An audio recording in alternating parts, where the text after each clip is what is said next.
Well, I met with Mr. Halimi, Mr. Ristani, and Mr. Bulakbashi. Jam takuar me zotin Halimi, zotin Ristani dhe zotin Bulakbashi.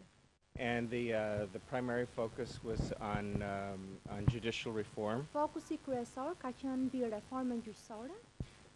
I will, of course, defer to them for their position.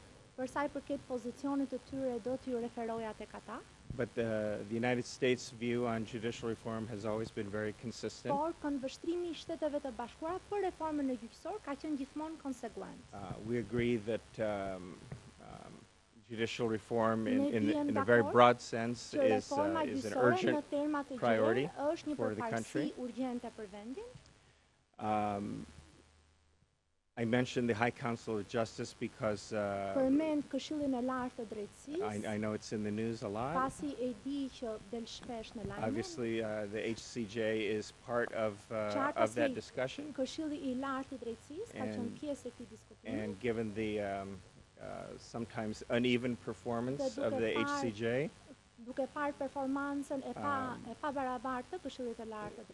HCJ very much has to be part of that discussion.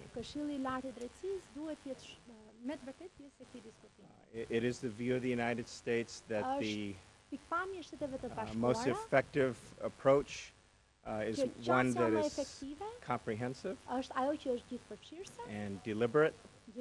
That is one where people take time,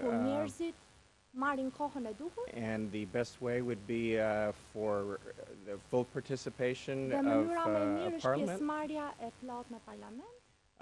for thorough consultation with all the stakeholders. This includes the domestic stakeholders, but international ones as well. For example, the Venice Commission, Euralius, OSCE, etc. And in that respect, our position is very similar to that presented by the EU delegation as well as the OSCE presence here. Thank you.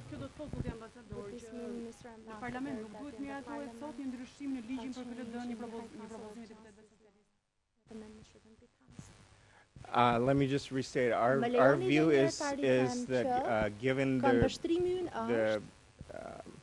the challenges facing the judicial sector here, that the most effective approach would be one that is comprehensive in nature and one that takes into account all the different elements. You know, it's not something that can be resolved overnight. It's going to take time. It's going to take diligence, concerted and sincere efforts by all the parties. That's the only way it's going to be. Okay.